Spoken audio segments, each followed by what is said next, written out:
Hey, what's up, guys? It's Halsey Schider with the Helicopter Podcast, and I am here recording with a new friend today. I've said this before, and I'll keep saying it, that my favorite part of doing the podcast is connecting with new people. This industry is all about networking. In fact, today's guest, Brett, was networked through my buddy Adam, and the organization that he's with is NEMSPA, and they're all about networking as well. And so again, for me to be able to expand my network is just awesome for me. I get new friends, I get new contacts. I'm in the business of helicopters, so that never hurts as well. So just so excited and feeling lucky. To our sponsors, big shout out. Thank you so much for making the Helicopter Podcast possible. And of course, to our parent over at MHM Publishing for creating the vertical HeliCASTS platform. In fact, Brett, I don't know how familiar you are with the podcast platform HeliCASTS, which I'm a part of. We're just launching, or they are, I should say, a air medical specific podcast. And I'm completely blanking on the name right now, so I apologize for that. Got a lot going on in this little brain of mine, but hopefully we can maybe get you on their show in the future as well, because that's all about what you guys are doing. And I think they're actually crew members in the helicopter. And so I think having the pilot perspective. But anyway, Brett Reeder, welcome to the Helicopter Podcast. How are you? Yeah, I'm great. Appreciate it. I believe the one the podcast you're thinking of is the Valor Flight Crew. Yes, 100%. With Echo. Yes, with Echo. Yeah. So we love Echo. They're a great partnership. Yeah. So admittedly, I'm not super in that world, right? And so I've definitely heard of Echo. What is Echo? They are they put on some great conferences. I actually haven't had the opportunity to go to it yet. I usually send some of my other board members. It was last year was in Virginia. This year it's in Kentucky, I believe, and they put on some great content with their air medical training the crews. They're trying to get more pilots involved, so we're going to be involved with them more this year. Really cool. Yeah, I've heard great things. You know, John Gray from the Hangar Z podcast is always talking about Echo. MHM is super excited. MHM Publishing, that is vertical. Of course, Valor is a big piece of their publication, so they're really big into Echo. And yeah, that new podcast, I haven't listened to any of the episodes yet. I think they're just launching, but we're super excited to have them on the vertical HeliCASTS platform. So if you haven't checked that podcast out yet, I highly recommend it. And I'm guessing it's only a matter of time until Brett is probably on that podcast as well. Sometimes it's fun, right? We've had multiple guests come on different shows, and different conversations happen, different perspectives. And so it's just been kind of a cool platform to be a part of. So my introduction to NEMSPA was 4 years ago. First time I ever attended HAI, now, of course, VAI. I was exhibiting for my company's helicopter. We don't exhibit anymore. We did it for 2 years, and we're not doing it anymore. But we were neighbors with NEMSPA. I was literally like right next. And I was in the first time exhibitors pavilion, actually. So was that your guys' first time exhibiting as well? No, I think they work with us a lot, and sometimes they'll just kind of give us whatever spot that have available. So it usually brings good attention to us. But yeah, no, we've been around since 1984 and been actively involved with all of the associations, with all of the medical industry, the helicopter industry since the beginning. So awesome. Well, I definitely want to learn more about the organization, of course. And if you're unfamiliar with NEMSPA, it's the National EMS Pilots Association. And again, like Brett said, around since 1984, But I want to hear and just curious to learn a little bit more about you. Admittedly, I know nothing about you. I don't know if you're a pilot. I'm guessing you are. I see a helicopter in the background there, so that's a good start. You're part of this organization, so I'm guessing I'm on the right track. But yeah, fill me in. Give me your resume. Well, you bet. So I have been flying for 15 years. Civilian trained, learned to fly in northern Utah at a little airport called Logan, Utah. And I used to watch that. That's this little red helicopter here over my shoulder. I used to watch that little red helicopter buzzing up and down the valley, the Intermountain Life Flight. And I thought one day, you know, that's the job I want to do. That inspired me to jump into flight school and do this awesome career. But it took me about 5-6 years to finally get enough hours to get into the air medical industry. I did tours in the Grand Canyon, and then I've worked with four big different companies. I worked with a company out of Utah called AMRG that was called Guardian Flight. We got purchased by GMR, and GMR had to close some of the bases that was here in Utah, so they moved me out to Reach in California, and I flew out there with Reach. Started flying in the A-Stars, flew the EC-130, the 407, then went to the EC-135, flying single pilot IFR. And then I wanted to get closer back to Idaho, so I came on with Air Methods. And Air Methods, they had me as a float pilot moving around the country. So stand by 1 second. Turn the washer off. Okay. Hey, we're just going live here, guys. It's all good. Perfect. You gotta have clean clothes. That's right. Just hang out at home right now. I'm on the night shift right now, so I'll get to hang out. This is what I do at home right now. Perfect. Hey, nothing wrong with that. But yeah, no. So I went with Air Methods, and I went to traveled all over Utah, Idaho, Colorado, and a little bit of Wyoming and Iowa and New Mexico. And I was a float pilot flying the A-Star and the Bell 429 for them, which was an awesome experience. And then I had an opportunity to come on with Intermountain Life Flight. They had opened a base back in that same city where I originally started in Logan, and then I've been flying there for 2 years this year. So that's awesome. What airframe are you in now? I'm in the Gusta 109, Leonardo 109. Nice. Yeah. It sounds like it's kind of a full circle thing for you. You know, it's Intermountain Life Flight that got you interested in helicopters, and that was kind of your catalyst. Where did you do tours at? I was happy on Grand Canyon helicopters. Okay, cool. Yeah, so similar path, right? I went to civilian flight school. A little bit longer than you. I think it's been like 18 years, maybe even a little bit longer for me, which is crazy to think. Actually, I think it's 18. That makes sense if I do the math, which I'm not good at. But did the tours and did air medical as well. How many years total though have you been doing air medical?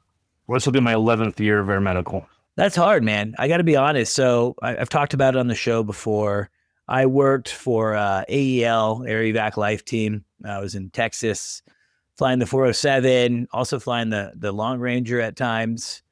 And I have to say, I like the organization, Air Evac Life Team. I had great training. They had great aircraft. One may complain about the Long Ranger, but I liked the Long Ranger, and it had autopilot and glass cockpit. And, you know, they did all the things to enhance the safety. They never questioned pilots. I mean, it was just a really, it was a cool thing. And for me, like you, my inspiration for helicopters was actually camping. When I was a little kid, I always wanted to be a pilot. Helicopters, didn't know that until this incident, but this kid that was staying in our campground, this family group that we had, ended up injuring himself by jumping off a cliff and not clearing a sandbar. He ended up breaking his arms. I think he broke his back too. And a 407, I think, like I'm going back as my little kid memory, but I can picture it really well. A 407 landed at the day use area. And it was like, oh my God, that's the coolest thing. So for me, like working air medical was the pinnacle and what I wanted to do. So I start working, get the job, great company. They support pilots, never any kickback. I really enjoyed working with my crews for the most part. I can even talk a little bit about that and some things that I did right and maybe some things that I did wrong involving the crew. But ultimately, man, I knew within like 3 months that it actually wasn't going to work for me. And 3 months turned into about 2 years until I was like, you know what, I'm just going to focus on selling aircraft full time. And for me, it was the nights. The night shift was brutal. Like I just could never switch my clock. I can never sleep during the day as hard as I tried, not even like a little nap. And then I would lay in bed all night at the air medical base, just waiting for the tone to go off. We could have a night where the tones never go off. And then I just laid there for 8 hours. So for me and my craziness, which I think that's part of it, was a big struggle. With you being so connected in air medical, obviously you must do pretty good with the nights, but am I alone? Because I feel like I've talked to a lot of people that also have suggested that the nights are really difficult.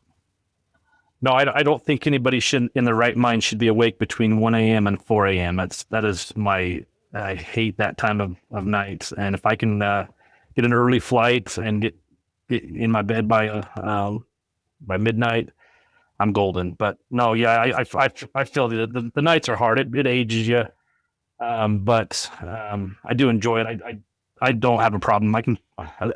Since I've been in air medical, I've been able to sleep wherever. I can sleep on the top of a helipad. I just lean my head against the door and the crew comes out 15 minutes later and I feel refreshed, ready to go. But no, in the middle of the daytime, 2 o'clock is my nap time. That's You're able to do it? If I can get a little nap in at 2 o'clock, I'm golden for the night. It's awesome. Man, that's lucky. For me, I feel like, flying a helicopter, even though it does come fairly second nature. In fact, I think my father-in-law recently was asking like, man, it must take so much concentration to fly a helicopter. And I'm thinking like, well, it actually kind of doesn't, right? Over time, it becomes very muscle memory. Yes, you're always scanning, you're kind of planning, hey, what could be the worst thing that could happen? So I would say that your brain is more active than when you're, driving in a car, but slightly kind of, muscle memory, but still it's like, for me, I've always kind of been like, I'm paid for the worst case scenario. Like, that's why my butt's in that seat. Like when something bad happens, how I react could make the difference of life and death. And so I just put all this pressure on myself of like, if I'm not, if I'm hungry, if I didn't sleep enough, all these things, I would put this weird stress in my head of like, that's going to make me not be able to make a good decision, if that makes sense. And that was kind of the voice in my head that made it difficult for me.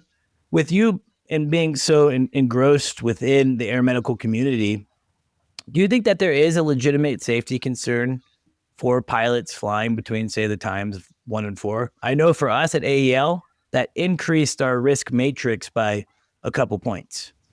Well, yeah, ours goes up by 9 points, which is a good bunch, and then it will add up a lot more with the if we've done 2 flights at night, or if we're flying between 1 and 4, or just basically working a night shift. My score goes up 9 points just by that. But yeah, I think that it's to speak to your point about you're out there saving lives and it puts a lot of pressure on you. That's one thing you really have to focus on in air medical is it's not your emergency. And I'm not talking about that emergency. I had no problem turning that off. I was like the safety of the helicopter. I would be like, man, if I'm tired, I could crash. If I'm not fed right, I could crash. Like all these weird crazyisms, but that's kind of me. Yeah, no, and that's one thing we try to do with NEMSPA is we try to go out and advocate and make sure everybody's on the same page. And it's a pretty cool organization. If you don't mind, I'll tell you a little bit about it. But we have board members across the United States, which is pretty cool. I'm in Idaho. I live in Idaho. I fly in Utah. I have a board member in Las Vegas. I have one in Washington. I have one in Missouri. I have one in Wisconsin, one in New York. And so we cover the whole gamut of across the United States, which is pretty awesome. And then we have a lot of the big operators. So I'm flying with Intermountain Life Flight. One of them flies with Air Methods. A couple of guys fly with Air Methods, Metro Aviation, Life Flight Network. So it's pretty awesome to be that diversified all across the nation. And that gives us a kind of an opportunity to speak to some of these things like you were talking about, and to talk about those pressures and and how to overcome them and become a better pilot and be a safer pilot and have a long, long career in air medical. So it's been pretty awesome. What are some of the things that people can do to have that longevity? Because the other thing, and look, this is not a field day of poo-poo on air medical. Air medical was some of the most rewarding flying that I ever did. The missions that I did were awesome, night and day. I got to do some really cool things. I don't think there's a better feeling than closing down a major highway. Obviously, that person's having a really bad day, and you're cognizant of that. So I'm not celebrating this idea that I got to go do cool stuff on the back of someone having their worst day. But I honestly felt like, man, how cool is this? I'm just a normal dude that learned how to fly helicopters. And now this skill that I have is influencing or helping this person on their horrible day. I work ski patrol. I'm a volunteer ski patroller. We had a bad incident on the mountain this past weekend, and Life Flight Network picked up a guy. And I'm guessing Life Flight Network carries blood. I'm assuming that's the case. This guy definitely needed it. It was a bad cut. So it's just cool that our skill as pilots, non-medical people, can really literally save lives. 11 years of doing this, I'm guessing that you saved so many lives. But one of the things that deterred me a little bit, and within that first 3 months I talked about, was I was looking at some of the older guys that were around me that I worked opposite with, or they worked at a close base. They looked a little beat up, man. It was like this, they're aging. They looked a little bit older than they were. The med crew also kind of felt that way sometimes. So what are some of the tips that people could do to best prepare to take care of yourself mentally, physically, and whatnot in flying air medical? Thanks to our sponsor, Airbus. Airbus provides the most efficient helicopter solutions to its customers who serve, protect, and save lives and safely carry passengers in demanding environments. Its civil and military helicopters are flying all over the world, making missions possible. Visit airbus.com for more information. One thing I've really thought a lot about lately is just getting involved in the industry, attending shows like this, like Verticon coming up, and going to those classes, you're doing that education. A lot of times, Part 135 operators, you do annual training once a year. You do maybe a couple check rides every 6 months or 12 months, depending on the company. But I think that just staying up in the industry, staying involved, and being a voice and constantly learning. I think you just got to keep learning. And those pilots that are engaged and learning and being involved, those are the ones I see that are most successful. They're the ones that are taking the time to teach other people. They're taking time to learn for themselves. They're improving, even if they've been in it for 15, 20 years, they're still having those goals of, I'm going to make myself a better pilot each and every day. So I think you just got to stay engaged and keep learning. Yeah, being engaged is super important. It's really easy to kind of feel like Groundhog's Day sometimes when you're doing the same thing day in and day out. One thing that I saw on the air medical side was some shortcuts being taken on what I actually consider to be pretty important things. So, for instance, I always have this idea of okay, I can get away with something so many times until it bites me. And I think that there's actually a law of something where 300 times you do something wrong and finally it could bite you. So for me, I think the foundation has to be there. And one area that in air medical that I was always putting high emphasis on, and I'm curious to hear your thought, because to me, it could become very mundane. And I saw other pilots participate, maybe not as engaged as I tried to be. And that was with the kind of the briefing, the daily briefing. So for air evac, it was a requirement that we would come in, we would do our thing, get the helicopter ready, do the paperwork that it took to get kind of quote unquote legal, make sure the helicopter was airworthy, figure out the weather for the day or the night. And then it was, hey, we're going to go and talk with the team. And admittedly, I don't remember if we had a guide that we followed or a checklist. I don't remember, but I remember some guys were like, okay, it is green, VFR, we're going to fly, bye, see ya. And then they're off in their room.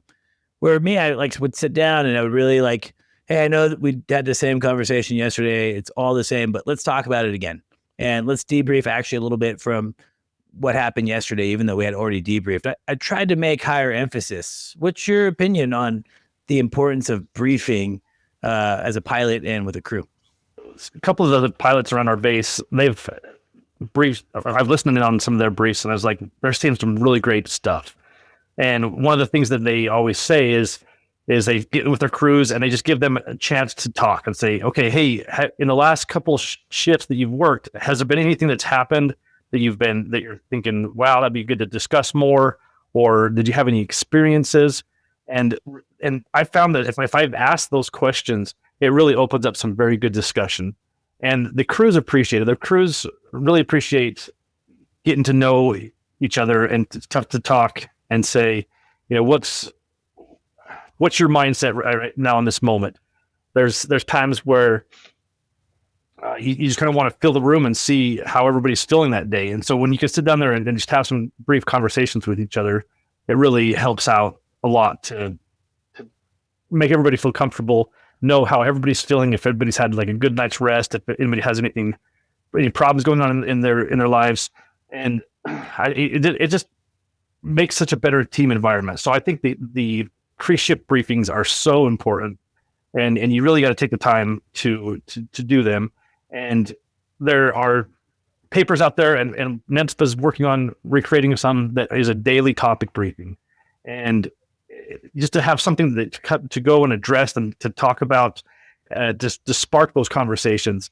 And once you get the conversations going, it really goes pretty smooth. And one other thing that we do too is we'll go through a daily emergency checklist. So in the Leonardo 109, we have a quick reference handbook that sits right there underneath our collective.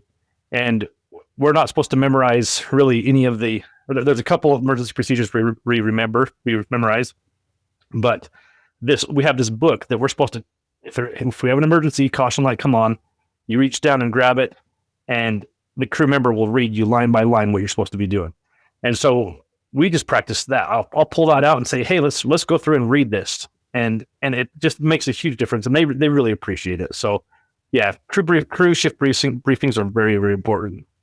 Yeah, since we're talking about crew, I'm going to kind of span this over for a little bit, and then I promise we're going to talk more about NEMSPA.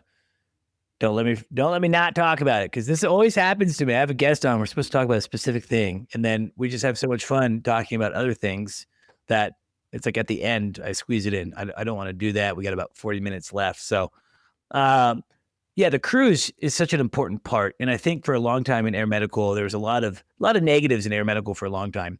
I think one of the big ones was this idea of self-loading baggage. They're not part of the helicopter, right? I'm the pilot. I'm great. I'm so cool. They don't know anything. And that's been a big shift, right? So like the air medical world that I lived in and flew in was extremely different, right? It was all about, crew resource management, working together. In fact, at AEL, I think 1 week of our 4-week in-doc was all about, working together, which we did kind of joke about, like the Kumbaya week, but, working together and being united was always better, right? And for me, I'm interested to hear some of your feedback on what you've done to maintain positive base culture. I have some experiences, good and bad, with that. And maybe some advice that you would give to maybe guys that are getting into the industry of how to navigate what I would actually consider to be the complexity of working with other humans in very close space. Yeah, that's a tough question. And really, I think it comes down to all the things that we learned as kids in kindergarten. Just play well with others. And when you go into a base, you just got to care for the people that are around you. If people feel needed and wanted, and that you actually care, it goes a huge distance. Just one thing that I've tried to do in my bases is I'll just say, hey, how you been? What's been going on? Just kind of an open-ended question to let them start talking about themselves. Everybody just loves talking about themselves. And when you can get just someone to, what's going on in your life? How's things going? You can remember some details of some past conversations you'd had with them, that really just goes a long way to build that relationship up and build that teamwork, that team up, and let people know you care. So I think you just got to let people know you care. Yeah, being a nice person, right? Kind of like the golden rule, what we learned about as kids, but easier said than done sometimes. One of the things that I would encourage our listeners, if you're just getting into air medical or something that you want to get into, is like Brett said, make sure that you're making sure your crew feels included, right? I always would make sure that they knew that I very much valued them being on the helicopter. I valued their extra set of eyes. Talked about it before. I had a flight medic, Russell, shout out for the millionth time, because I've said this a million times, but I think I almost hit a tower. And if it wasn't for Russell in the back, that was also on NVG, we might have hit the tower. But he said something, right? He didn't assume that I saw the tower. I didn't see the tower. It was a unlit obstacle that was not charted. So to me, the crew firsthand experience played a vital role. And I think if you include them, like working through the emergency procedures, we would do that too. We wouldn't, in the 407, you kind of memorize your EPs, but more so we would go up and fly and practice like an inadvertent entry. And it was their responsibility to kind of read you the 8 or 9 steps that AEL liked for the inadvertent entry. And we would go and do that. And so making them feel like they were part of the crew, because they truly were, it really made them more engaged. Had some crew members that took that responsibility a little bit more seriously. And then you had other guys that were like, I just saved this guy's life and it's 3 a.m. I'm going to fall asleep in the back, whether you like it or not. I had that, I've had those crew members as well. I would say that I ran into issues at one particular base that just had cultural issues, culture problems, right? People problems. And I think where I went wrong, and I don't know if you've ever been in a similar situation, Brett, is that I kind of engaged with the drama, if that makes sense. So I'm human. I'm a little bit of a gossip guy every once in a while. I'm guilty, right?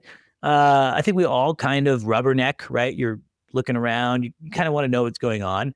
So I would kind of like talk to the medics and the nurses. I had great relationships. They were friends. Some of these people I would hang out with outside of work. And so, you would kind of hear, oh, did you see what so-and-so did or this or that? Have you ever gone down that slippery path? Because I did, and it didn't really end all that well. Yeah, definitely. Keeping out of base drama is huge, and it's definitely hard to do. Everybody just likes to feel included and talk about what's going on. But if you can redirect the conversation to something else, it's going to be so much better than we think of it. Don't engage. In fact, there's certain things. I'm just in my personality. I engage in stuff like that sometimes. It's just kind of who I am. So even like recently, I've been put in a situation where there's a person in my life outside of helicopters, but in something else I'm doing, maybe it's ski patrol, that's like wanting to like say things. And I'm like, yo, bro, stay away from me. Like, I'm not engaging with you on this. So, I think it's important because I think it can really spiral fast. And what happened in that situation is, I guess some of the crew thought I was maybe aligning against them because there's some serious drama at the base, including an affair. That is, of course, I was not a part of, but it was big, bad stuff, right? This was a very toxic base. And so, what ended up happening for me is they would see me working during the day shift. I was selling helicopters at the time and selling roofs. And so they went up to the upper management and said that they were concerned that, during night shift, that I was most likely working all day, which they weren't wrong, actually, and that they didn't feel safe flying with me because of that. And so that was like a big issue, right? And it never really materialized. I had a great manager. I told Mark, I said, that was my manager at the time, like, whether I'm working or just pretending to sleep, it's all the same. So, you can let me go if you think that I can't, because I can't sleep during the day no matter what. So if that's a concern, then I should probably, and, it worked out fine. And then I left shortly thereafter anyway. But that was a big learning moment, right? That was, I think some self-induced stress that was unnecessary. And there's, one experience I had was I stood up to some stuff that I didn't like at the base, and I was the bad guy. And unfortunately, I felt, being a big safety advocate with NEMSPA, like, I just felt like that that was one of those moments that I just had to stand up and voice my opinion and say, this is not right. And I had a good, like we talked earlier about getting involved in learning education and going to presentations and stuff. A presentation I went to, one of the guys said, "Hey, you need to always have your box ready to leave that company. If there's something that you don't like, if you don't feel safe, you need to pack your stuff up and just get out of there. And don't sit in a spot that you feel is unsafe. And get up and say something, do something about it." So yeah, no, it's so true. And luckily with air medical, I think you would agree and you've got to work at different companies, but it's, the companies have done a total 180 on, supporting pilots and making good decisions.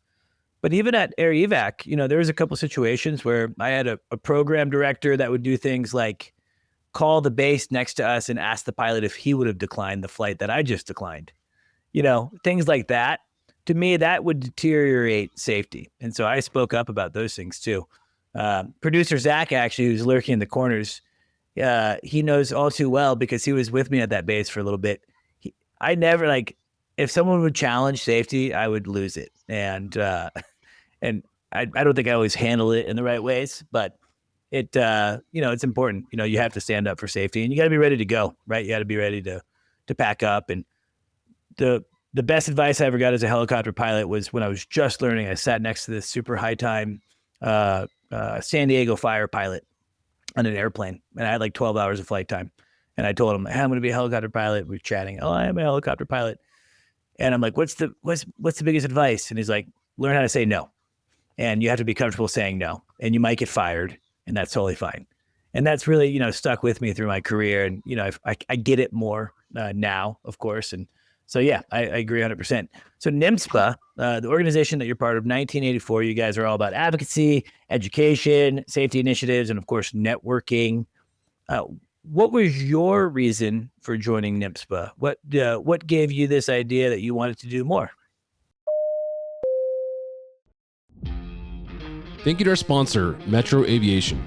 Metro Aviation, the world's largest family-owned air medical operator, offers comprehensive aircraft services with 140 plus aircraft in over 25 states. The Completion Center installs medical and law enforcement kits and avionics, serving diverse aviation needs including offshore, utility, VIP, and corporate sectors. Again, it's just like that same thing I said earlier. I love being involved. I want that extra education. I want those opportunities to grow, and NEMSPA was my place to do it. And I joined it about 8 years ago, and just kind of lurked in the corners, and wasn't really too much involved with it. But I just received some of the either emails and updates of the industry that was going on, and then I really got involved about 2 years ago. They were looking for board members to be involved and working on different projects and getting involved out in the industry. And so just joined in and started going to different conferences, worked on different projects that were going on in the background. And it's just been fantastic. And about 6 months after that, they were looking for a president. And I wasn't really looking to do that at that point yet, but I was the only one at that point that would have stepped into it. So here I am, president of NEMSPA, and it's been really an eye opening. The networking, like you say, was huge. Like I never thought that I'd be sitting in rooms having conversations with DOs of Air Methods, the DO of Air Methods, and the chief pilot of GMR and Metro Aviation. I started making these connections and friends in the industry, and it's been absolutely outstanding. I tell my wife all the time, I can't believe I'm doing this, or I'm having this conversation with this person, or I'm working on a committee group with these people, and it's been super eye opening. I love it. It's been fun. That's awesome, man. Yeah, it's so neat to hear, and it is cool. I've got to experience kind of that similar feeling through the podcast, right? I get to, especially when we got picked up by Vertical, it kind of gave us some instant street cred. So I was talking to CEOs of companies and executives, and And then I've actually now become friends with some of those guys, and then those friendships turn into also business opportunities and other cool things. And I think that's pretty neat. And for most air medical pilots, you kind of live in your own little bubble, right? You go to your base. You don't really ever see a boss. You might see a program director every once in a while. You see your crew, but you're kind of on an island, and it's pretty easy to get separated from the company, let alone your network, right? So I think it's cool to probably be, one of the cool things with NEMSPA specifically is the networking. So talk to me a little bit about, let's say that I wanted to just become a member. I don't want to become a board member, but if I'm interested in becoming just a member of the organization, what does that look like? What is my commitment? Do I help with advocacy? What am I doing just as a normal day-to-day member? It's a great point you said about the networking and being in your own little world. Because I remember when I flew at Papillon. Did you fly at Papillon, or you flew at the core company? Fire Superior Maverick. Oh, sweet. Okay, so probably just similar experience, but when we'd come back from tours or we'd be in between flights, and we'd be sitting around with a group of probably like 10 pilots, and it was just that camaraderie. And that time to like ask questions and say, I did my approach this way. It felt like this, or I've noticed this on my helicopter. You had those times to ask questions and get people's advice and learn from each other. And like you say, when you're out with in air medical, you leave that group and you're all by yourself. So that's one thing that we want to create with NEMSPA is that place for pilots to come together and to ask questions and mentor each other. And we have a part of our website we're working on right now that's going to be a members only, so they can kind of come together as NEMSPA members and ask questions to each other and get advice on, hey, what's it like to work at your company? What do you fly? What type of equipment do you have in your aircraft? How do you do weight and balance? So you can ask those questions and learn from each other, and go to like one of the things we have coming up here next week at Verticon. We're doing a NEMSPA members meeting. So we're going to have invite all the we have about 100 members right now, and we're going to open it up to anyone that's interested in coming to NEMSPA. But you can come to our meeting Wednesday morning, 8:00, and we're going to have just a spot to let people know what we're working on with NEMSPA. We're going to talk about, what things we've been doing and how to get involved, and just for a chance for people to meet each other. We kind of have one spot that we can come together across the nation. And like I said earlier, we have board members from across the United States and all the different companies. And it's just so great to bring everybody under one spot, one group. Yeah, it's all about community. And, I think in anything in life, being a part of something is always awesome. And so much of our normal lives, we're not connected with other people that do what we do. In fact, I just recorded a solo episode talking about VAI and why I'm excited to go to VAI and what I like about VAI. And, one of the things was like this, idea where it's you and now 40,000 other helicopter dorks in one place. It's like that never happens, right? And so to be a part of a community, whether you get to see each other at VAI and it's a big group in-person thing, awesome. But also outside of those moments, right? I'm sure that there's many times where people, again, kind of feel isolated or feel like they don't have anyone to ask a question to. And so it seems like this could be a great opportunity for people to network. So if someone does want to get involved, what is the best way for them to find you and reach out? Well, yeah, they can visit our website. It's nemspa.org, nemspa.org. And right there at the top right says join as a member. And they can get involved, and the dues are about it is $65 per person for a year, and just get involved in the industry, start working with us, and start making a difference in the industry. You can be involved as much as you want. You can apply to be a board member, or you can work on a different subgroups, or you can just partake of the information that we put out. Super cool. $65. Like that's like a family of 4 eating at Five Guys now. So yeah, like that's completely reasonable. I'm not in the air medical industry anymore. Can someone like me still join? Yep. So we have affiliate members, and the same thing. They just can't vote for board members. But yeah, they can get involved. They can share their opinions and learn and see if they can help the industry. That's awesome. I want to talk a little bit about advocacy. And one of the big topics that comes to mind for me is pay, pilot pay. So I don't know, maybe 6 months or longer ago, I did a panel interview and we were talking about pilot salaries, and it really kind of resonated because people were pretty bummed to hear about, pilot salaries and the lack thereof on the helicopter side. One of my complaint points for when I flew air medical was I think that I took home about $75,000 a year for the 2 years I was there. No, each year, of course. And that included, some work over, the training wasn't, and I don't want to sound ungrateful, but I, spent nearly $100,000 on learning how to fly. I actually just paid off my student debt recently, only like 18 years later. And, going out and flying a single engine helicopter in the dark places in the middle of the night seemed like, man, I should get paid a little bit more. And so I know that the pay since has gotten better, but I still feel like there's a gap of what air medical companies are willing to pay versus, say, our brothers and sisters that are flying in the airlines. What has been your experience on the salary side? Are you guys advocating for that? Is that an initiative that you guys are taking? It's time for your HeliLife giveaway secret word. Listen up and remember this word because you'll need it to enter for a chance to win exclusive HeliLife gear. Ready? This episode's secret word is auto-rotate. Visit contests.verticalhelicast.com to enter the secret word. Yep, that's definitely one of our big initiatives. We have six big initiatives, and that's one of them. And actually, our board member Adam, that's his baby. He's working on that. But yeah, it's a huge thing in the industry. There's definitely companies out there that are not paying as much as they should, and they're putting the money into attracting people rather than keeping people.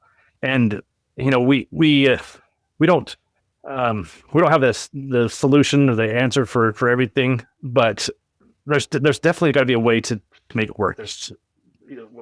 We need to figure out a solution for it. One thing that I've talked to Adam about is, we can say, hey, we need more money. We need more money.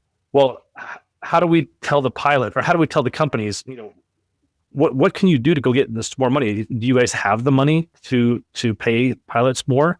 Are you getting enough money income coming in from patient transfers to give us good aircraft, give us good mechanics, give us good nurses, and pay me better? So I'm not in management in my company, so I don't know the numbers. I'd like to have those conversations with, we actually have this, I guess this is going to come out after HeliExpo, but we're having a medical pilot career launch panel at Verticon, and we're going to be sitting down with the DO of Air Methods, the DO of Metro Aviation, the chief pilot of Apollo and Lifelink 3, and we're going to ask these questions to them and say, what can you do to pay pilots more? Is it a possibility? Can you guys allocate money away from incentive to get people hired to higher wages? Mm-hmm. So yeah, no, and that's great. I think what we can do is collectively we can join your organization, right? I think more voices, more unity.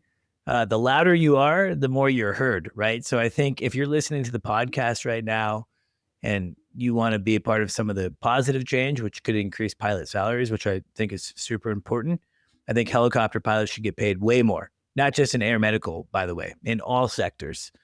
In fact, I made more money flying tours than I did flying air medical, which to me seemed backwards. So I'm passionate about it. I kind of get fired up.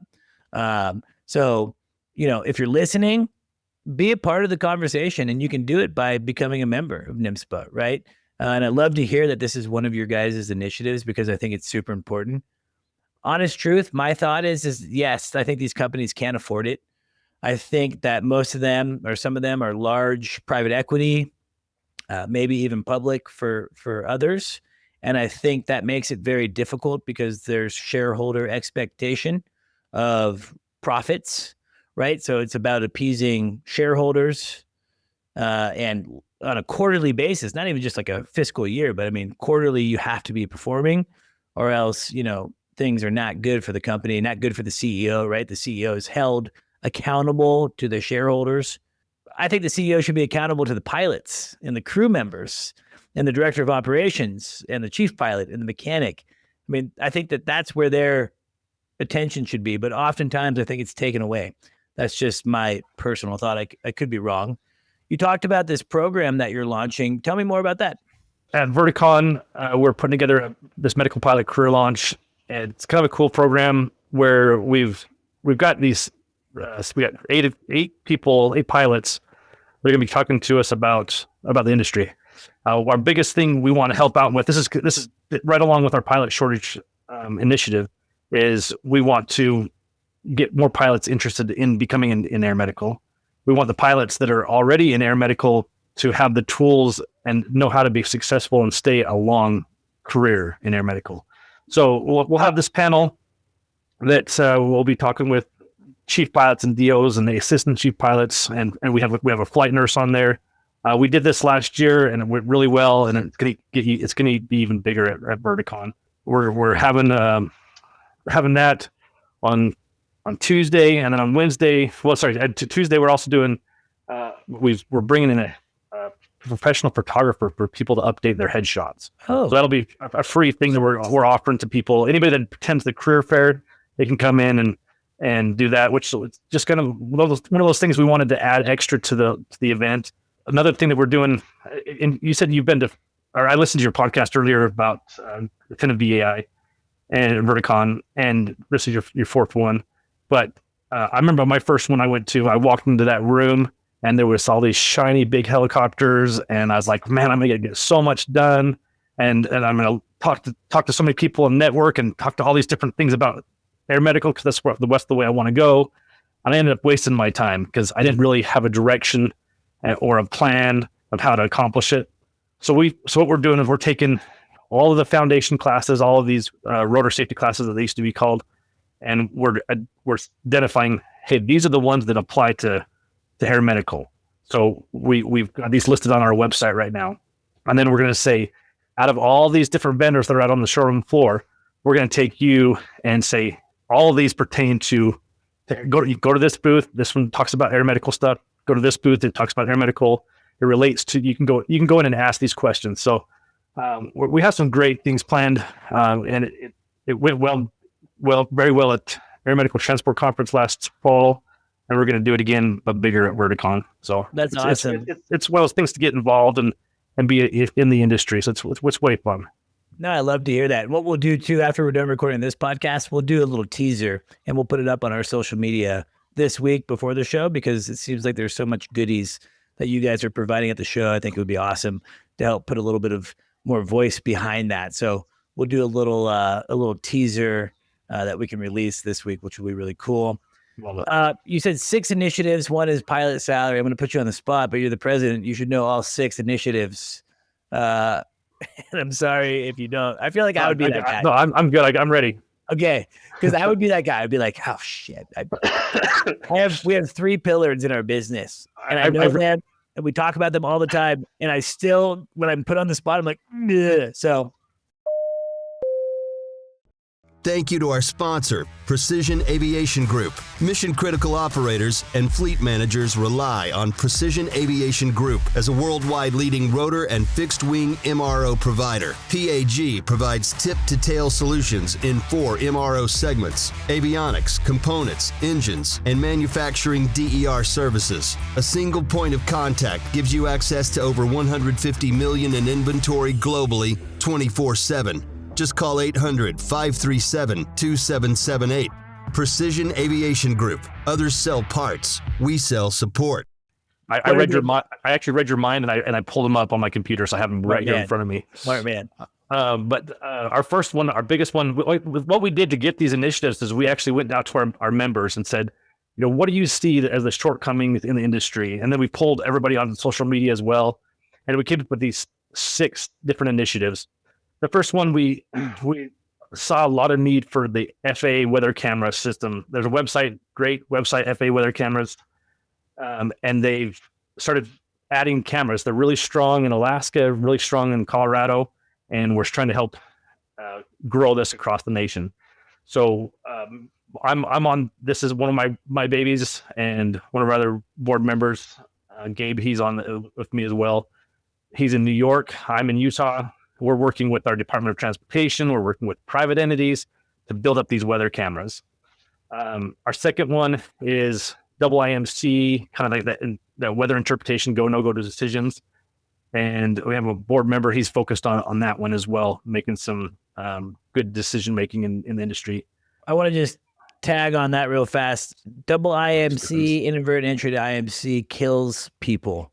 And one thing that we noticed at AEL is that no matter what, you could have operational control center, good pilots making good pilot decisions, all the weather resources in the world, and the weather still changes.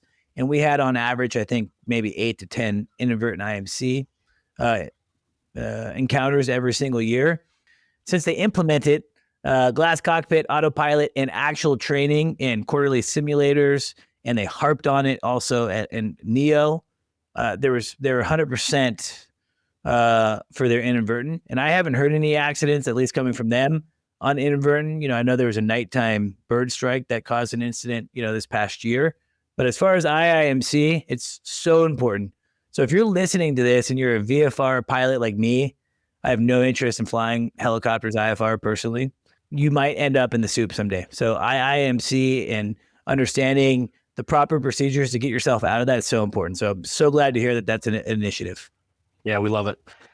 We do fly IFR with my company. Our 109 is one of those helicopters that's super easy to fly. It's 4-axis autopilot. I'm basically hands off once I get above 80 knots. But I love it. And love the procedures of the IFR. So that's actually our third initiative is we are working on the IFR infrastructure, the precision-based navigation, trying to make that whole network of spider webs across the United States of low-level routes better for pilots to operate. We have some proprietary routes. Life Flight Network has a lot of routes up in the west, or up in the west Pacific West Coast. Life Flight of Maine and the East Coast has a ton of network, and so we're trying to make that so they're hopefully eventually we can open them up to more companies, and just getting the FAA to work with ForeFlight and the companies, making everything all work together. So that's a huge initiative for us. Our fourth one is AMRAM, CRM, just like we've mentioned a lot today, is we want to have that crew resource management, that you're working together with your crews, that your crews are working well with you. And it's just so important to have, rather than just relying on one person to get you there safe, relying on the whole team that we can all do it collectively. 100%. Our fifth one is the pilot shortage. And we have our great Adam Huff is working on that for us. And he's interviewing a lot of different pilots. If you have some great opinions on this, reach out to us. We'd love to visit with you. He's been interviewing a ton of people. He interviewed his HR department from Metro Aviation, which I thought was fantastic. So he's really starting to have those good conversations. Bold move, Adam. Bold move. I know, it's fantastic. And then our sixth initiative is pilot mental health, and we have one of our board members. He is going to be leading with the helicopter. The USHST group. They're implementing a new pilot mental health, and he's actually one of the first peer support on there. It's going to be a peer advisor. I would love to chat with him on that. That's something I'm very near and dear. The whole you're a pilot but you can't be human thing to me is just boggling. I'm a colorful person, right? And what comes with that is, I have good days, I have bad days, I have feelings, because I think it's normal. I think it's okay to be a human and have that. But in aviation, that's not possible, right? You can't be depressed ever if you're a pilot. You can't ever suffer from anxiety. Really? Isn't that just being human? It just boggles me, right? But I think what makes it worse then is having to harbor that inside, because you can't talk to anyone about it. So then you lead to drinking and maybe some other activity that's not great for coping.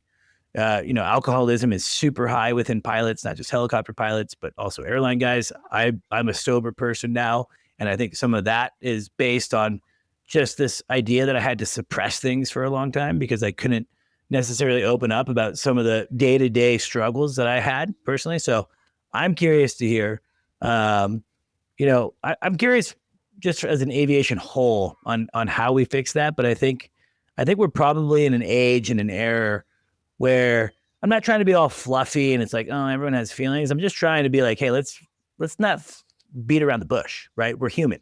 So what can we do to support these humans that are doing complex things and flying complex machines, when they're maybe having a bad day, or, what if you lose a child, or your wife leaves you, or whatever. There's just so many things that could happen. And I think it could, increase the safety if we're just able to talk about it. So is that part of that initiative? Oh yeah, for sure. We actually created a sticker. I made my med crew stand outside the helicopter and lean against it and like show they were super distraught.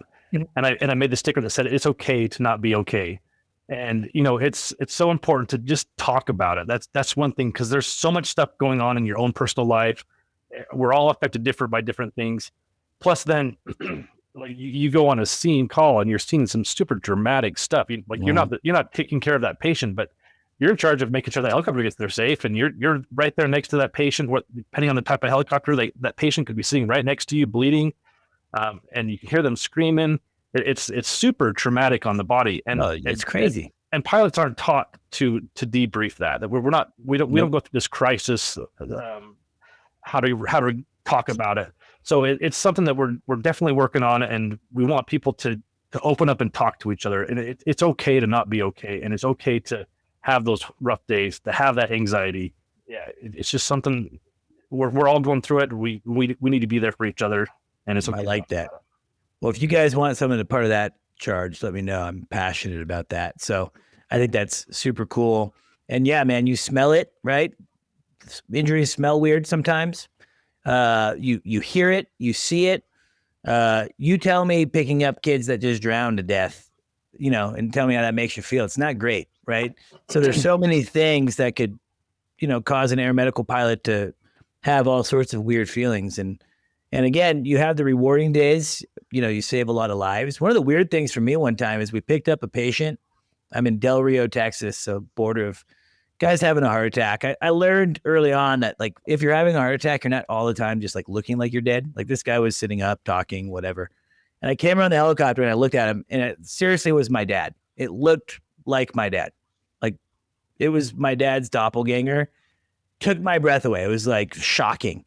And it kind of effed me up a little bit for the flight, because I was like so distracted of just like, whoa, like it just was such a startling thing. So even little things like that, you can see people that remind you of loved ones or friends or something. It's just all very bizarre. And so I love to hear that that's an initiative. NEMSPA, if you're listening to this, you got to become a member. I don't have any affiliation with you guys, so I'm not incentivized to say any of that. But just talking with Brett here and hearing their 6 initiatives and knowing that they're wanting to come together as a community of air medical pilots, brothers and sisters doing the same thing, I think is an incredible initiative. It's a program that's been, 4 years. It's 4 years older than I am, 1984.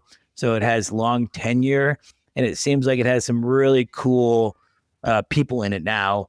Not saying that it never did. I don't know. But it seems like you specifically, Brett, with your board members and everyone else, are passionate about being there. And that's so important on these organizations like this. So if you're listening, go to NEMSPA. You said it's NEMSPA.org. So that's NEMSPA.org. You can enroll $65. Like, okay, you can't eat Five Guys one time this week. Not a big deal. Enroll, become part of the solution, not always the problem. Brett, thanks for coming on. I appreciate it. It's been great to get to know you and talk about this stuff. And we really appreciate the helping spread the message. Absolutely. So excited to meet you in person too at VAI. Yep, let's do it. To our listeners, thanks for listening. I'm so lucky to be able to connect with people like Brett, and it's because of you. You listen, you give us engagement. So then the mothership over at MHM says you can keep going. So we appreciate that. To MHM Publishing, thank you so much for the platform and the voice so we can help support amazing organizations like NEMSPA. And I'm just so grateful to be a part of this. Thanks for listening, and we'll catch you on the next Helicopter podcast. Peace. Please stay tuned for a final word from our sponsors. Thanks to our sponsor, Airbus. Airbus provides the most efficient helicopter solutions to its customers who serve, protect, and save lives and safely carry passengers in demanding environments. Its civil and military helicopters are flying all over the world, making missions possible. Visit airbus.com for more information. Thank you to our sponsor, Precision Aviation Group. Mission-critical operators and fleet managers rely on Precision Aviation Group as a worldwide leading rotor and fixed-wing MRO provider. PAG provides tip-to-tail solutions in 4 MRO segments: avionics, components, engines, and manufacturing DER services. A single point of contact gives you access to over 150 million in inventory globally, 24/7. Just call 800-537-2778. Precision Aviation Group. Others sell parts. We sell support. Thank you to our sponsor, Metro Aviation. Metro Aviation, the world's largest family-owned aeromedical operator, offers comprehensive aircraft services with 140-plus aircraft in over 25 states. The Completion Center installs medical and law enforcement kits and avionics, serving diverse aviation needs including offshore, utility, VIP, and corporate sectors.